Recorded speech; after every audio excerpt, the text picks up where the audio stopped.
I never thought I'd uncover my husband's true nature while hiding behind the leaves of a potted ficus tree in our living room. Yet there I was, crouched down at midnight, peeking through the branches as John, my husband, paced back and forth with his phone pressed to his ear. My name is Amelia, and until that moment, I believed I had my life under control. I'm an elementary school teacher, married to what I thought was a loving husband, and we're expecting our first child. Life, however, has a cruel way of blindsiding you when you least expect it.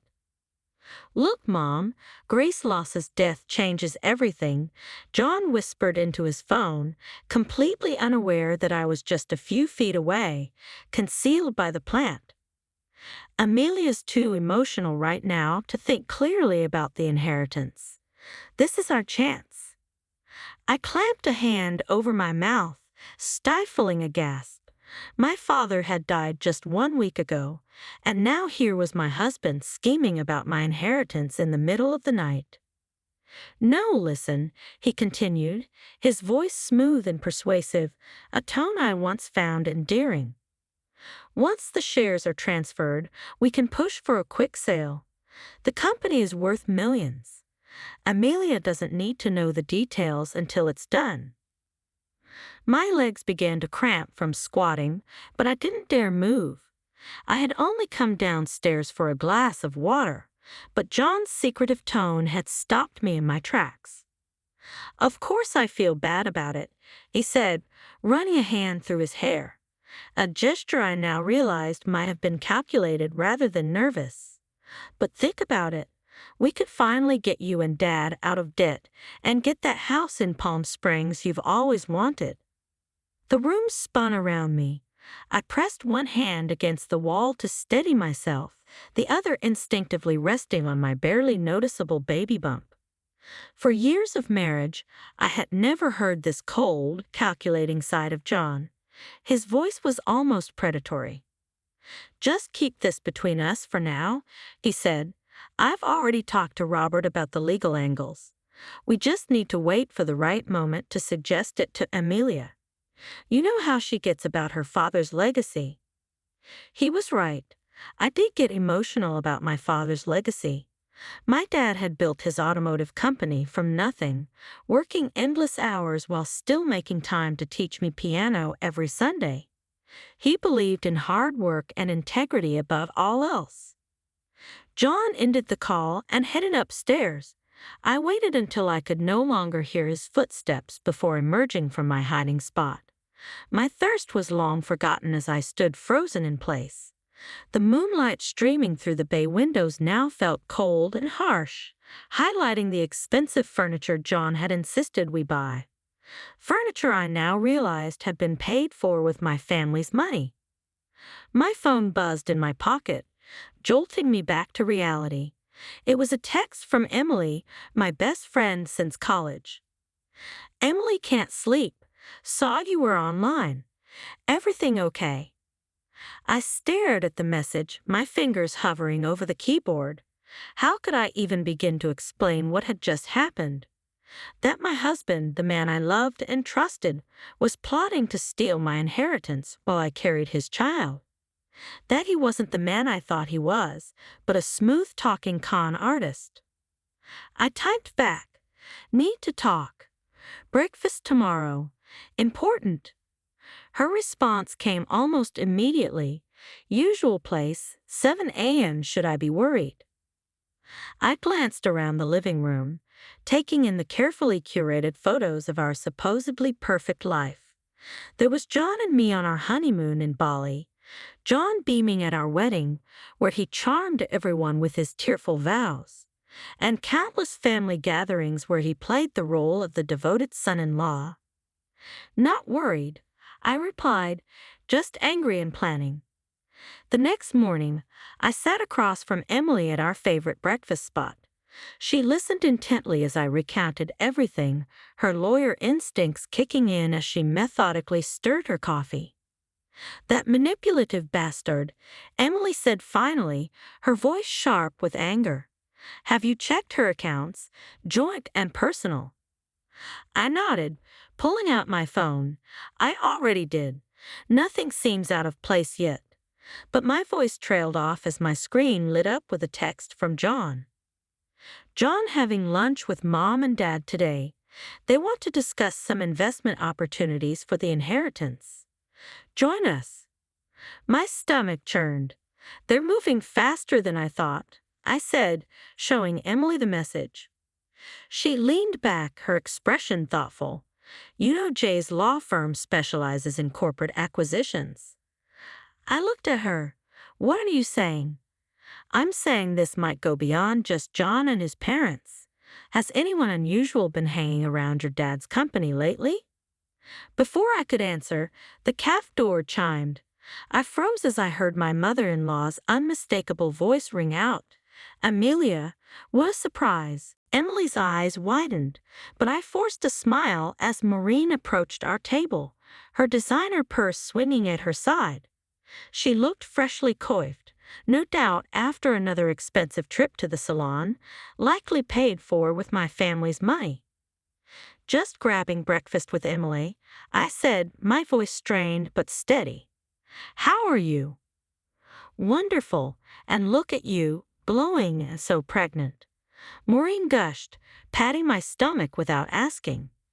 John must have told her I'd join them for lunch. We have such exciting ideas to discuss, she said brightly. I felt Emily's foot press against mine under the table, a silent reminder to stay calm. Actually, I have a doctor's appointment, I said, forcing a polite smile. I smiled tightly, holding the phone steady as John's words played back, echoing through the room like a confession. Insider trading and attempted fraud, I said coolly, are a lot less legal than a recording, don't you think? The color drained from John's face. His usual smooth composure slipped away. His parents standing in the doorway exchanged panicked glances. Maureen opened her mouth to speak, but I raised a hand to cut her off. Don't bother, I said firmly. I've heard enough lies for a lifetime. This ends now. John took a step closer, his voice low and coaxing. Amelia, you're overreacting. This is just business. Your father's company. Don't you dare, I snapped, my voice sharp enough to stop him mid-sentence. Don't you dare pretend this was about saving my father's company. This was about greed. About you, your parents, and God knows who else trying to profit off his hard work. I could feel the baby kicking again, as if reminding me of what I was truly fighting for. Straightening my spine, I turned to Maureen and Robert. I'd recommend you leave my house before I decide to have this conversation in front of the police. Maureen, clearly flustered, clutched her designer purse tighter. Now, Amelia, there's no need to get authorities involved. I'm sure we can sort this out. Oh, we'll sort it out, I interrupted, but not on your terms. This stops here. No deals, no mergers, and no more scheming behind my back. Robert, ever the smooth talker, stepped forward. Amelia, you're making a mistake. Without this merger, the company could. I cut him off with a bitter laugh. Funny how everyone is suddenly so concerned about my father's company when none of you cared while he was alive. John's face hardened again. You're being irrational, Amelia. Think about the baby. Think about our future. Our future, I repeated, incredulous. The future where you steal from me, where you betray my trust. That future doesn't exist anymore. Without waiting for a response, I picked up the stack of documents and tucked them under my arm. I'm meeting with my lawyer this afternoon. If any of you try to contact me or interfere with my father's company again, you'll be hearing from my legal team. John stepped closer, lowering his voice to a menacing tone. You don't know what you're doing, Amelia. You think you're in control, but you're not. I held his gaze unflinching. I know exactly what I'm doing, John. I'm taking back control of my life. Something you'll never have again. I brushed past him, heading toward the door. Maureen reached out, her voice pleading now. Amelia, please don't. I stopped just long enough to glare at her. You've already said enough. As I walked downstairs and out the door, my heart raced with a mixture of fear and determination. This wasn't just about protecting my inheritance or my father's company anymore. It was about standing up for myself, for my baby, and for the values my father had instilled in me. Once I was outside, I climbed into my car and immediately called Emily. I have the evidence, I said, my voice shaking with adrenaline. Everything we need to shut this down. Emily's voice was steady, reassuring. Good. Bring it to my office. We'll get started on this today. Driving away from the house, I felt a strange sense of relief. For the first time in weeks, I wasn't consumed by doubt or fear. I had a plan, and I wasn't alone. With Emily's help, I'd make sure John, his parents, and their associates paid for what they'd done. And as for my father's company, I'd fight for it with everything I had. My father had taught me that integrity and hard work mattered more than anything, and I wasn't about to let anyone take that legacy away. The words hit like a hammer, but I kept my face neutral, just as Emily had coached me. Gambling debts, I repeated slowly, locking eyes with Robert. I don't have gambling debts. Robert leaned back, an oily smile spreading across his face. Not you, Amelia. John. He got in over his head a while back. William Industries was generous enough to help him out on the condition that this merger went through. Everyone wins. Everyone wins, I said, my voice rising. Except the people who actually matter, my father, his employees, and me. Emily placed a calming hand on my arm.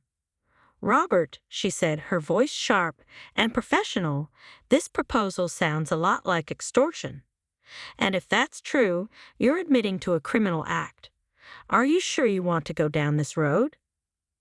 Robert's smile faltered, but he recovered quickly. There's no need for hostility, he said smoothly. We're just trying to resolve this like adults.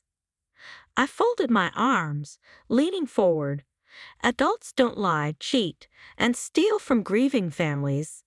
Let me guess, Robert, you're the one who introduced John to William in the first place, weren't you? Robert's silence confirmed it. Here's the thing, I continued, my confidence growing. I have evidence tying John to offshore accounts.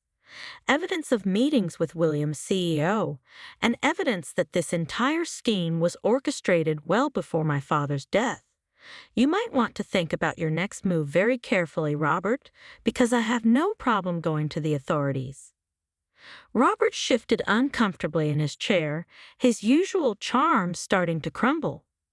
Look, Amelia, he said, his tone softening. I understand you're upset, but this deal is happening with or without your cooperation. The board will vote in 2 days, and I guarantee you they'll approve the merger. Emily leaned forward, her eyes narrowing. You'd better pray they don't, Robert, because if they do, we'll file for an injunction faster than you can say corporate fraud. And I'm sure the SEC would love to see those offshore accounts. Robert's face hardened, and he snapped his briefcase shut. This is a mistake, he said coldly. You're letting your emotions get in the way of good business. Funny, I said, standing up. That's exactly what John said before I caught him trying to steal my inheritance. Robert stood as well, his jaw clenched. You'll regret this, he said, looking between Emily and me. No, Robert, I said, meeting his gaze. The only thing I regret is trusting people like you. Robert stormed out, leaving the house as abruptly as he had arrived. I let out a breath I hadn't realized I was holding and turned to Emily. How bad do you think this will get? I asked. Bad, Emily admitted, but we have the upper hand now. Robert just confirmed everything we suspected. Now we can use it against them. My mother, who had been quietly observing the exchange, finally spoke. "You've got a fight ahead of you, Amelia, but you're not fighting alone." I nodded, feeling a wave of gratitude and determination.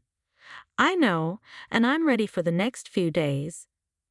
Emily and I worked tirelessly, gathering every piece of evidence we could find: emails, financial records, contracts. Everything pointed to a massive conspiracy to take over my father's company. With each new discovery, my resolve grew stronger. On the morning of the board vote, I walked into the conference room with Emily by my side and my mother waiting in the car, ready to celebrate or pick up the pieces. John was already there, looking smug as he chatted with Robert and the other board members. But when he saw me, his expression changed. "Didn't expect to see you here," he said, his voice cold surprise. I replied, taking a seat at the table. The meeting began, and Robert launched into a slick presentation about the merger, painting it as the only way to secure the company's future. But before the board could vote, I stood up. "Before we proceed," I said, pulling out a stack of documents, "there are a few things you should know about this so-called merger." Over the next 10 minutes, I laid out everything: John's offshore accounts, the secret meetings with William, and the deliberate deception of the board. Emily backed me up with legal arguments, making it clear that approving the merger would open them up to lawsuits and regulatory investigations. By the time I finished, the room was silent. John looked pale, and Robert's jaw was clenched so tightly I thought he might shatter a tooth. "Any questions?" I asked, looking around the table. One of the older board members cleared his throat. "I think it's safe to say this merger is off the table," he said, glaring at Robert and John. I nodded, my chest swelling with relief. "Good, then I think we're done here." As I walked out of the room, John tried to follow me. "Amelia, wait." I stopped and turned to face him. "We're done, John. Don't contact me again unless it's through my lawyer." His face twisted in frustration, but he said nothing as I walked away. Outside, my mother was waiting with open arms. "It's over," I said, tears streaming down my face. "No," she replied, smiling. "It's just beginning, for you and your daughter." I nodded, finally feeling the weight lift from my shoulders. It wasn't just the end of a battle. It was the start of a new life, one built on strength, love, and integrity. And no one would ever take that from me again. William's calm demeanor evaporated as the SEC agents began confiscating files and laptops. John's outburst had only sealed his fate. His face, once smug and confident, was now twisted in desperation as he tried to justify himself. "Integrity doesn't pay the bills, Amelia." John spat, his voice rising. "You think your father's stubbornness was noble? He was holding this company back. I was trying to save it for our family." I held onto the table to steady myself, the pain in my abdomen worsening, but I forced myself to look John in the eye. "Save it," I said, my voice trembling with fury. "You weren't saving anything. You were destroying the one thing my father spent his life building. All for your greed. Don't you dare use the word family when all you've done is betray us." William tried to regain control of the room, standing with his hands raised as if to calm the storm. "Let us not let emotions cloud judgment here," he said, his voice strained. "Amelia, you need to understand, this was about survival. The company would have gone under without this merger. Your father's ideals were outdated." "Outdated?" I snapped, my voice stronger now, despite the pain. "His ideals were the only reason this company existed in the first place. You turned your back on him, William. You betrayed not just his trust, but the trust of everyone who believed in David Industries." My mother, standing by my side, stepped forward with her usual quiet authority. You can argue all you want, William, but the SEC agents here aren't interested in your excuses. They're interested in the fraudulent activity that's been uncovered. And from where I'm standing, you have plenty to answer for. The board members, who had been silent spectators up until now, began murmuring among themselves. Some looked horrified, others exchanged nervous glances.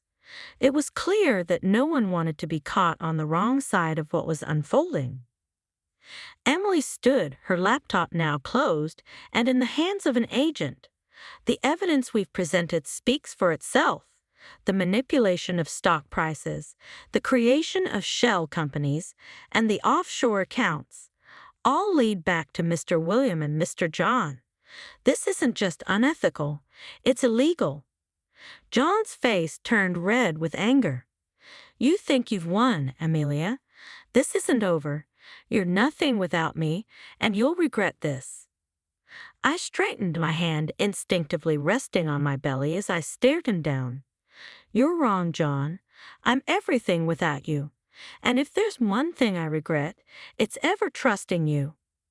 The SEC agent stepped forward, addressing William and John. Mr. William, Mr. John, we need you to come with us for questioning. William protested, his usual charm replaced with panic. This is absurd. You have no right. We have every right, one agent replied firmly, producing a warrant. We suggest you cooperate. As William and John were escorted out of the boardroom, John threw one last desperate look over his shoulder. You're making a mistake, Amelia. You'll regret this for the rest of your life. I didn't respond. There was nothing left to say to him. The pain in my abdomen flared again, and I felt my legs weaken. My mother rushed to my side, holding me up as Emily called for the ambulance. The room blurred, but I focused on the voices of the people who cared about me, my mother's soothing words, Emily's calm instructions to the paramedics. They were my anchor. Hours later, I woke up in a hospital bed. My mother was sitting beside me, her hand gently holding mine. The baby? I asked, my voice weak but steady. The baby is fine, she said, smiling through tears. And so are you. The doctor said the stress caused some complications, but with rest, you'll both be okay. Relief washed over me, and I closed my eyes for a moment, letting the tension of the past weeks fade. When I opened them again, Emily was standing at the foot of the bed, a satisfied look on her face. It's done, she said simply. The board voted unanimously to block the merger. William and John are both under investigation, and the company is safe. For now. I nodded, too tired to celebrate, but grateful nonetheless. Thank you, Emily, for everything. She smiled. You don't have to thank me, Amelia. You did this. You stood up for yourself, for your father's legacy, and for your daughter. You should be proud. I looked down at my belly, resting my hand on the small bump where my daughter was growing. I just want her to have a life she can be proud of, I said softly. One built on honesty and integrity, not lies and betrayal. You're already giving her that, my mother said, her voice full of pride. And you'll keep giving it to her because that's who you are. For the first time in weeks, I felt at peace. The battle wasn't over. There would still be challenges to face, both in business and in life. But for now, I was surrounded by people who loved and supported me, and that was all I needed to start rebuilding. This wasn't the end. It was the beginning of a new chapter, one where I called the shots, protected my family's legacy, and showed my daughter what it meant to fight for what's right. I gasped as another wave of pain tore through me, making it hard to breathe. William's smooth, calculated voice cut through the chaos. This meeting is clearly over given Mrs. David's condition. The meeting continues, my mother announced firmly, her voice unwavering. The SEC has what they need, and Amelia has signed proxy powers over to me in case of emergency. I wanted to smile at the stunned silence that followed, but the pain was becoming unbearable, terrible. I barely registered the arrival of the paramedics. They asked questions I struggled to answer, my thoughts blurred by fear for my baby. "The baby's going to be fine," Emily whispered, squeezing my hand reassuringly, "but you need to let us handle this now." As they wheeled me out, I caught one last glimpse of the boardroom. John stood frozen, watching as everything he had schemed for crumbled around him. William, now handcuffed, glared coldly, his mask of grandfatherly charm replaced by bitter fury. Meanwhile, my mother sat in my father's chair, her spine as straight as steel, confronting the men who had tried to steal our family's legacy. In the ambulance, as the pain ebbed and flowed, my mind turned to my father, his integrity, his sacrifices, and everything he had built. "Dad," I whispered, tears filling my eyes, "I could really use your help right now." 2 days after my hospital scare, I sat in my father's home office. The room was filled with memories, his books, his awards, and the essence of the man who had built something lasting. John walked in unannounced, looking disheveled and defeated. The polished, confident facade was completely gone.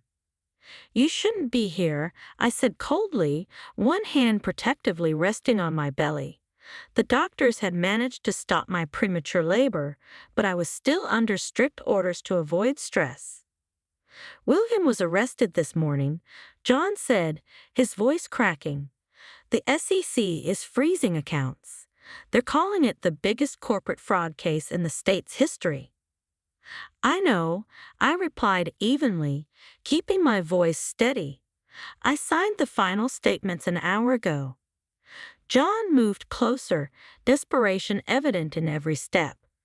"Amelia, please, I can explain everything." I looked at him, truly seeing him for the first time. "Can you explain why you were working against my father while he was dying? Why you used our marriage and our baby as cover for fraud?" "I did it because I was scared," he shouted, the words tumbling out like a confession. "Do you know what it's like being married to Grace lost David's daughter? Nothing I ever did was good enough." I stared at him, my voice quiet but piercing. "So you decided to destroy everything he built?" "I decided to prove I could be more than just your husband," he exclaimed, running his hands through his unkempt hair. "William promised me control of the merged company, real power, not just reflected glory from the David name." "And now you have nothing," I said bluntly. He dropped to his knees beside my chair, grabbing for my hand. I pulled away. "The prosecutors are offering a deal if I testify against William," he pleaded. "We could still fix this." "Stop," I said, my tone final. I opened my father's desk drawer and pulled out an envelope. "I found this in Dad's safe. It's dated one day before he died." John froze as I unfolded the letter. "Dear Amelia," I began reading aloud. "If you're reading this, then my suspicions about John and William were correct. I'm sorry I won't be there to help you face this, but I know you're stronger than anyone realizes, including yourself." I looked up at John, whose face had gone pale. "He knew," I said, my voice gaining strength. "He knew what you were doing, but he wanted me to discover the truth on my own, to learn to trust my instincts." "Your father was a stubborn old man, John began. I cut him off sharply. "While you and William were plotting to steal it, he was teaching me how to protect it." John stood, his facade fully cracking. "So that's it. Everything we had means nothing." "It meant everything to me," I said, my voice soft but firm. "That's why your betrayal worked so well." "The company will still fail without the merger," he said desperately. "You're throwing away your inheritance out of spite." I smiled for the first time, a cold, resolute smile. "Actually, while you were busy with your schemes, I was talking to our European partners. They're investing in a complete modernization of our production lines. The board approved it this morning. The color drained from his face, but William said they weren't interested. William lied, I said, standing carefully, steadying myself with the desk. The divorce papers are with my lawyer, I said, and so is my statement to the SEC. You're really going to do this? His voice turned cold, all pretense of remorse gone. Destroy me, the father of your child? No, John, I said, walking to the door. You destroyed yourself. I paused in the doorway, turning back to face him. My father left you a message, too. It's in the envelope. I watched as he opened it with trembling hands. The single line inside was damning. Asterisk, I gave you a chance to choose integrity. You chose greed. Asterisk. John crumpled the paper, his carefully constructed world collapsing around him. Amelia, wait, he called. Goodbye, John, I said, leaving the room where I had once believed in love and trust. As I stepped into the hallway, my mother and Emily were waiting. The SEC agents aren't in the living room, Emily said. They'll want to talk to you about those offshore accounts. We walked out together. John's voice echoed behind me, calling my name, but I didn't look back. 5 months later, I stood in my father's office, now my office, holding my newborn daughter, Grace, while watching David Industries' stock price climb on the digital display. The European partnership had exceeded expectations, and the company was thriving. A knock at the door broke my thoughts. The board meeting starts in 10 minutes, Emily said, smiling at the baby. How's little Grace Lost doing? She prefers Grace, I said, smiling as I adjusted her in my arms. And she's helping me review quarterly reports. My gaze fell on an old photo of my father and me at my first piano recital. Written on the back in his handwriting were the words, asterisk, success isn't about winning, it's about knowing what's worth fighting for, asterisk. He had been right. The greatest victory wasn't in revenge or destruction. It was in building something better, and I had done just that.